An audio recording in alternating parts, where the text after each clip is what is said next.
उत्तर से शाही राजधानी तक की यात्रा में आमतौर पर 2 दिन लगते थे, और उतने ही दिन अब एड्रियन के पास भी बचे थे, उस चैप्टर से पहले जिसने उसकी रेनेल को विल्लेनी के रास्ते पर धकेलना था। वह सब होने वाला था वार्षिक रॉयल बॉल में।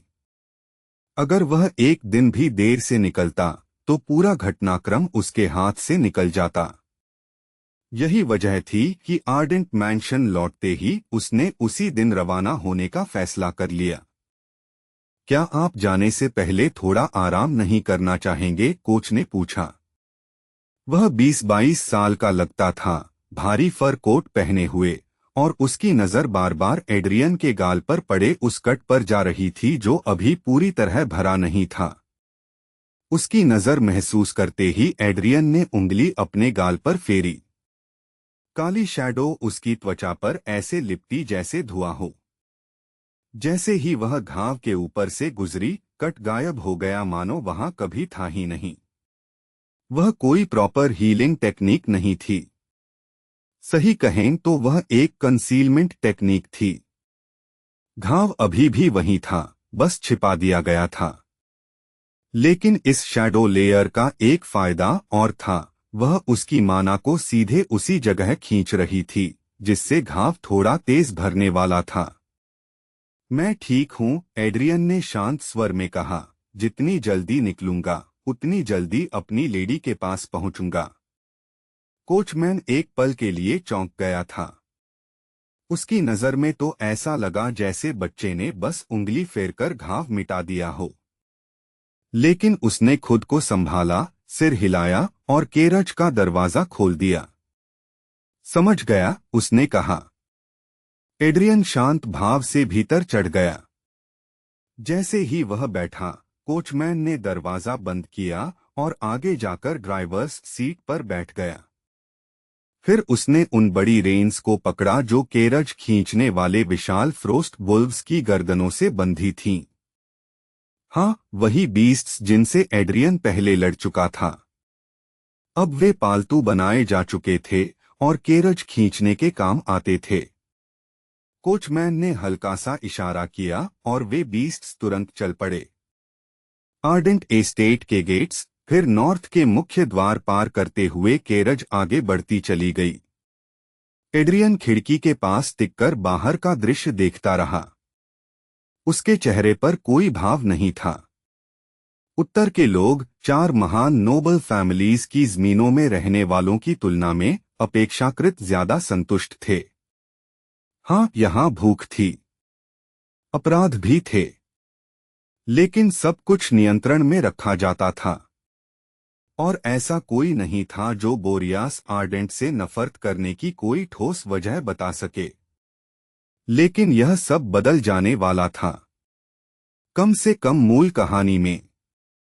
जब उनकी पत्नी उनकी ही बाहों में मर जाती, तब बोरियास धीरे धीरे उस दयालु शासक से ज्यादा एक क्रूर टायरेंट बन जाते जिसे उत्तर कभी जानता था। फिर भी एड्रियन के मन में इस वक्त उत्तर का भविष्य नहीं था, न ही वह टाइमलाइन जो उसके हस्तक्षेप के बिना घटती। उसके मन में तो बस एक ही बात बार बार घूम रही थी, मैं आखिरकार अपनी रेनेल से मिलने जा रहा हूं। उसे यह भी नहीं पता था कि इस विचार से वह नर्वस है या नहीं। लेकिन एक बात तय थी, उसके भीतर उत्साह उमड़ रहा था। उसने उसे मनहवा के पैनल्स में अनगिनत बार देखा था। इतनी बार कि उसके चेहरे की हर बारीकी उसके दिमाग में स्थायी रूप से छप चुकी थी। लेकिन पेजेस पर देखना और सामने देखना दोनों एक जैसे नहीं होते। और कुछ ही दिनों में वह सचमुच उसे सामने देखने वाला था, शायद छू भी सके। वह मुस्कान हटाओ, डरावनी लग रही है, नॉक्टिस ने अचानक कहा। वह सामने वाली सीट पर आराम से लेटी हुई थी। एड्रियन को तब एहसास हुआ कि उसके चेहरे पर सचमुच मुस्कान आ गई थी, लेकिन उसने उसे हटाया नहीं। उल्टा हल्की सी हंसी उसके होठों से निकली।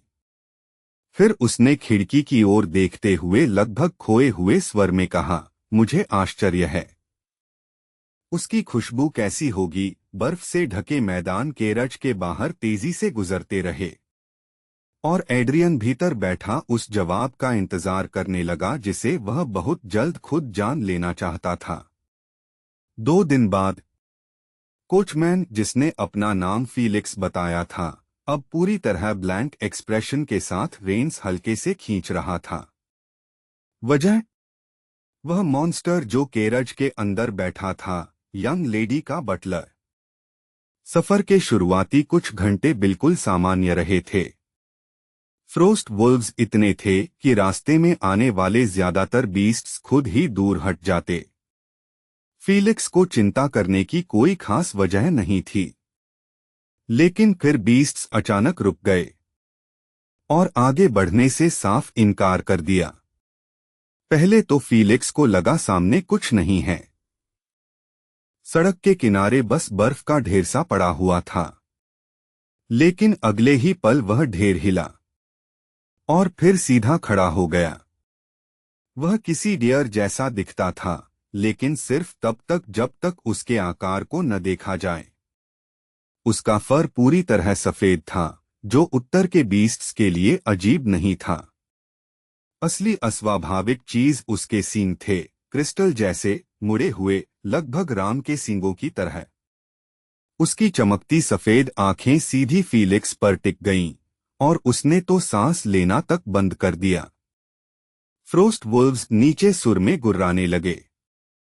उनकी गर्दन के बाल खड़े हो गए थे, लेकिन वे आगे बढ़ने की हिम्मत नहीं कर रहे थे। उनकी इंस्टिंक्ट्स चिल्ला रही थीं कि यह कोई साधारण बीस्ट नहीं है। ठीक तभी केरज का दरवाजा खुला और एड्रियन बाहर उतरा। हम रुके क्यों? उसने पूछा। वह भीतर ध्यान में बैठा था और जब केरज काफी देर तक दोबारा चली ही नहीं, तो वह खुद देखने बाहर आया था। फीलिक्स कुछ कह पाता उससे पहले ही एड्रियन ने धीरे से अपना हाथ उठाया और उसी दिशा में मुड़ गया जिधर वुल्व्स गुर्रा रहे थे।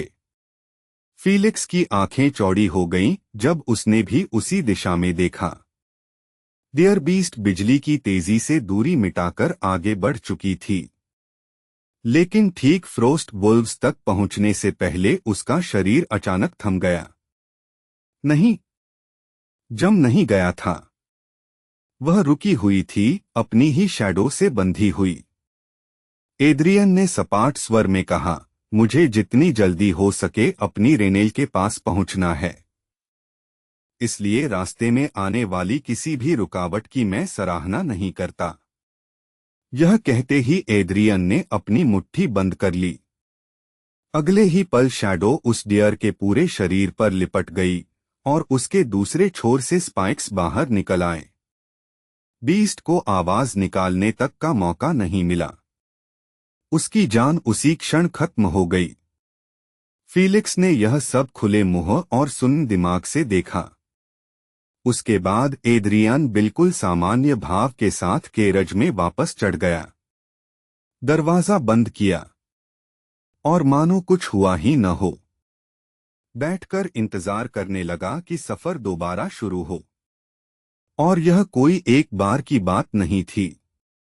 सफर के दौरान कई बार ऐसे ही बीस्ट्स रास्ते में आए और हर बार उस डीमन बटलर ने उन्हें ऐसे खत्म किया जैसे वे बस छोटी मोटी परेशानियां हों। इस बिंदु पर फीलिक्स किसी भी बीस्ट से ज्यादा एड्रियन से डरने लगा था, इसलिए उसने केरज चलाना बंद करने की हिम्मत नहीं की। थका होने पर भी वह लगातार आगे बढ़ता रहा। उसे डर था कि अगर यंग लेडी के बटलर की अपनी लेडी से मुलाकात देर से हुई तो उसका हाल भी उन बीस्ट्स जैसा हो जाएगा।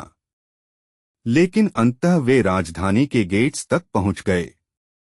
क्रेडेंशियल्स दिखाए गए।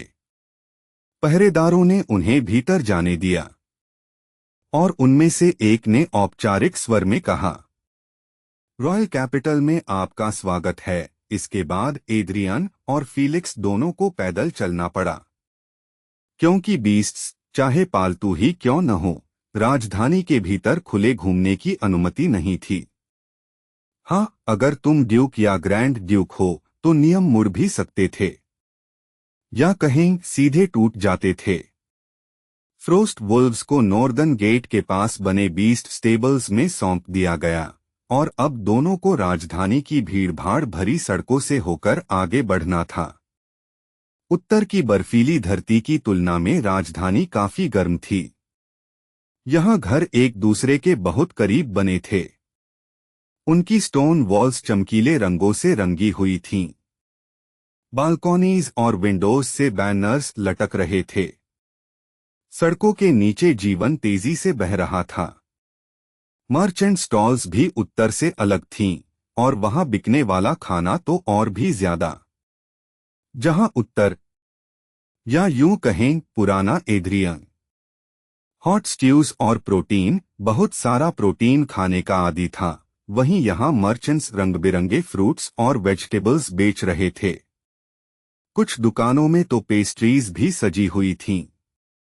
एड्रियन की नजर उन पर एक पल को टिकी और उसने खुद से बुदबुदाया, शायद मुझे रेनेल के लिए कुछ ले लेना चाहिए, लेकिन अगले ही पल उसने यह विचार छोड़ दिया। उसकी लेडी को मीठा बहुत पसंद था, यह उसे पता था। फिर भी पहली मुलाकात में कुछ ज्यादा कर देना शायद उसे डरा सकता था, है ना? फीलिक्स, जो उत्तर से बिना रुके की गई यात्रा के बाद अब भी पूरी तरह थका हुआ था, राजधानी में बने आर्डेंट मैंशन की ओर रास्ता दिखा रहा था। वह अब भी एड्रियन से डरा हुआ था, लेकिन उसके साथ ही उसे इस बात का सुकून भी था कि यह यात्रा आखिरकार खत्म होने जा रही है। डीमन बटलर अब अपनी लेडी के पास पहुंच जाएगा और वह खुद उत्तर लौटकर शायद अपनी गर्लफ्रेंड से लाड़ प्यार पा सकेगा। उसने सोचा, वह इतना तो डिजर्व करता ही है। इसी सोच के बीच फीलिक्स ने झिझकते हुए पीछे मुड़कर यह पूछने का निश्चय किया कि क्या एड्रियन मैंशन पहुंचने से पहले राजधानी थोड़ा घूमना चाहेगा। उसे पहले से पूरा यकीन था कि जवाब नहीं ही होगा, लेकिन जैसे ही वह मुड़ा, एड्रियन गायब था। फीलिक्स ने पलक झपकाई। एक पल के लिए उसे लगा उसकी आंखें धोखा दे रही हैं, लेकिन नहीं। पीछे वही सड़क थी, भीड़ थी, मर्चेंट्स थे, बच्चे दौड़ रहे थे, नोबल्स अपने अटेंडेंट्स के साथ जा रहे थे। पर वह एक आदमी, जिसे वह कुछ सेकंड पहले तक एस्कॉर्ट कर रहा था, कहीं नहीं था। क्या? फीलिक्स पूरी तरह मुड़ गया और भीड़ में उसे ढूंढने लगा। अभी तो यही था, उसने मुश्किल से एक सेकंड के लिए ही तो नजर हटाई थी। लेकिन फिर भी एड्रियन भीड़ में किसी भूत की तरह गुम हो चुका था। उसका गला सूख गया। अगर डीमन बटलर रास्ता भटक गया और अपनी लेडी तक समय पर नहीं पहुंच पाया, तो क्या वह इसके लिए फीलिक्स को दोष देगा? और अगर उसने दोष दिया, तो शायद उसे भी शैडोज में लपेटकर छेदों से भर देगा, जैसे उसने रास्ते के बीस्ट्स के साथ किया था। इस कल्पना ने ही फीलिक्स का चेहरा पीला कर दिया। उधर कुछ स्टॉल्स दूर, एड्रियन शांति से अपनी थिन फ्रेम्ड ग्लासेस ठीक कर रहा था। वह एक बेकरी डिस्प्ले के सामने खड़ा था। उत्तर की सादी और भरपेट भोजन वाली दुनिया से बिल्कुल अलग यह बेकरी पूरी तरह लिप्त हो जाने के लिए बनी हुई लग रही थी। शेल्व्स पर सजी हुई पेस्ट्रीज की कतारें थीं। सुनहरे क्रस्ट्स पर पाउडर्ड शुगर जमी हुई थी। फ्रूट टार्ट्स सिरप में चमक रही थीं। क्रीम लेयर्स वाले सॉफ्ट केक्स सजे थे। सिर्फ उनकी खुशबू ही किसी को अंदर खींच लाने के लिए काफी थी। एड्रियन ने हल्का सा सिर तिरछा किया। उसकी नजर एक एक केक पर घूमती रही, फिर जाकर एक पर टिक गई। वह वाला काउंटर के पीछे खड़ा बेकर ऊपर देखने लगा। बहुत बढ़िया चुनाव यंग मास्टर, उसने चेयरफुली कहा, उसे नोबल समझते हुए। हमारा स्ट्रॉबेरी क्रीम केक सबसे ज्यादा बिकने वालों में से एक है। एड्रियन ने शांत भाव से देखा, जबकि बेकर ने केक को एक साफ सुथरे सफेद डिब्बे में पैक किया और उस पर रिबन बांध दी। काम करते करते बेकर ने मुस्कुराकर पूछा, किसी खास के लिए ले रहे हैं? एड्रियन ने बिना भाव बदले उत्तर दिया। हाँ। बेकर एक पल को रुका, फिर काउंटर के पीछे से कुछ और उठाकर उसी बॉक्स में रख दिया। तो लकी लेडी के लिए एक छोटी सी एक्स्ट्रा चीज, उसने कहा। कुल 8 कॉपर्स। एड्रियन ने जेब से एक गोल्ड कॉइन निकाला, उसे काउंटर पर रखा और बिना रुके मुड़कर बाहर निकल गया। बेकर के पास उसे रोकने का मौका भी नहीं था। यंग मास्टर, यह बहुत ज्यादा है। बेकर गोल्ड कॉइन हाथ में लिए दुकान से बाहर भागा, लेकिन जब तक वह सड़क पर पहुंचा, एड्रियन फिर गायब हो चुका था। अभी आखिर हुआ क्या? उसने अविश्वास से कॉइन को देखते हुए कहा। अंत में उसने हार मान ली, दुकान के भीतर लौटा और एड्रियन का चेहरा हमेशा के लिए अपनी याददाश्त में बसा लिया। उधर फीलिक्स एक फाउंटेन के किनारे सिर झुकाए बैठा था। उसने लगभग मान लिया था कि अब उसकी मौत तय है, लेकिन मरने से पहले वह कम से कम अपनी गर्लफ्रेंड को आखिरी गुड बाय भेजना चाहता था। वह सोचने लगा कि शायद कैरियर पिजियंस से यह हो सकता है। फिर उसने बाईं ओर देखा, वहां कोई पिजियन नहीं था, सिर्फ डीमन बटलर खड़ा था। उसने दाईं ओर देखा, वहां भी पिजियंस नहीं थे। फिर उसे बात समझ आई। वह धीरे धीरे फिर से बाईं ओर मुड़ा। एड्रियन अब भी वहीं खड़ा था। एड्रियन फाउंटेन के पास शांत खड़ा था। उसके हाथ में रिबन से बंधा छोटा सफेद बॉक्स रखा था। कुछ सेकंड तक फीलिक्स बस उसे घूरता रहा, जैसे उसका दिमाग यह तय ही न कर पा रहा हो कि वह जो देख रहा है वह सच है या नहीं। फिर उसकी आंखें फैल गईं। वह लगभग फाउंटेन से गिरते गिरते उछलकर खड़ा हुआ। तो तुम गए कहाँ थे? वह चिल्लाया। आवाज उससे कहीं ऊंची निकली जितनी उसका इरादा था। आसपास के कुछ पेडेस्ट्रियंस ने पलटकर देखा, फिर अपने काम में लग गए। एड्रियन ने पहले उसे देखा, फिर अपने हाथ में पकड़े बॉक्स को। मैं कुछ खरीदने गया था, उसने पूरी सादगी से कहा। फीलिक्स की नजर आखिर उस रिबन बॉक्स पर गई। केक? एड्रियन ने छोटा सा सिर हिलाया। फीलिक्स फिर उसे घूरने लगा। इस बार उसके चेहरे पर भाव जटिल थे। एक तरफ वह अब भी इस डीमन बटलर से डरा हुआ था, दूसरी तरफ, तुम गायब सिर्फ केक खरीदने के लिए हुए थे? उसने अविश्वास में पूछा। हाँ, एड्रियन ने कहा। क्या इसमें कोई समस्या है? फीलिक्स ने थकान से अपना चेहरा मसल लिया। मैंने इस आदमी के लिए 2 दिन बिना सोए सफर किया। उसने भीतर ही भीतर सोचा, फिर गहरी सांस लेकर खुद को सीधा किया। कोई समस्या नहीं, उसने हार मानते हुए कहा। मैंशन इस तरफ है। वह फिर चल पड़ा। एड्रियन भी उसके पीछे शांत भाव से चलने लगा, केक बॉक्स को सावधानी से पकड़े हुए, जबकि दोनों राजधानी की सड़कों से होकर आगे बढ़ते रहे।